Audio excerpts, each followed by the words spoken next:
But there is good news. Even if you're in the camp where, hey, you don't trust any of this stuff, and you hate it, um, the good news is that we get continual reminders that AI actually still has a long way to go. And I'm going to let you cue this one up because I still honestly don't fully understand it. But you brought up an article from, how do you say their name? Leon? Lay? There have been several interesting articles around uh, about AI visibility, and maybe we can tackle them all at once just to show that there's a bunch of things that are still happening in AI that are challenging. So, this company called LAION, they are providing data sets for AI, and they realize that in using Common Crawl, which is a very common data source used to look at internet data, they found that there were thousands of links to CSAM, child sexual assault materials, child pornography, obviously things that you do not want linked to in any way, shape, or form when you are producing AI outputs.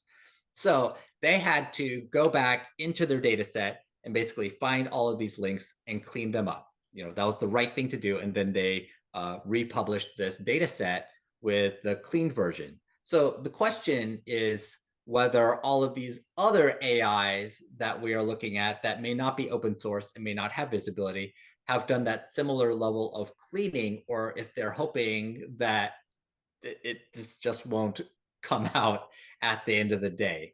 I think there will be an increased need for AI companies, especially these model builders providing foundation models, to simply show that they have done this work. Because honestly, when you take billions of words from the rest of the world, there's going to be some toxic, some illegal, some awful content. There's no way around it.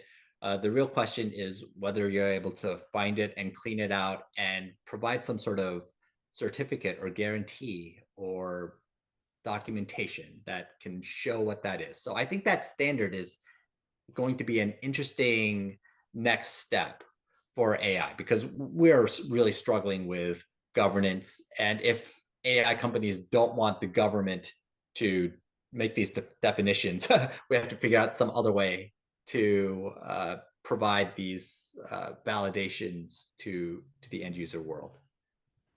Well, I mean, it goes back to the whole conversation that we've been having about where we started today about regulation, but also about just the issue of transparency in general.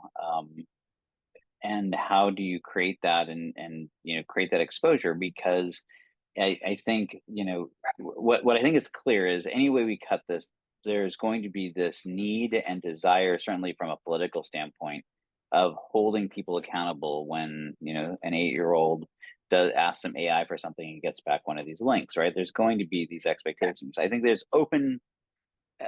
a fair conversation to be had on, are we realistically going to get it out of the data set, or do we need to build safety controls, which is what I think most of the players are trying to do right now, which is build a control function that sits on top of it, because otherwise you're trying to run a sieve through the ocean, and it's going to be super hard to actually catch everything.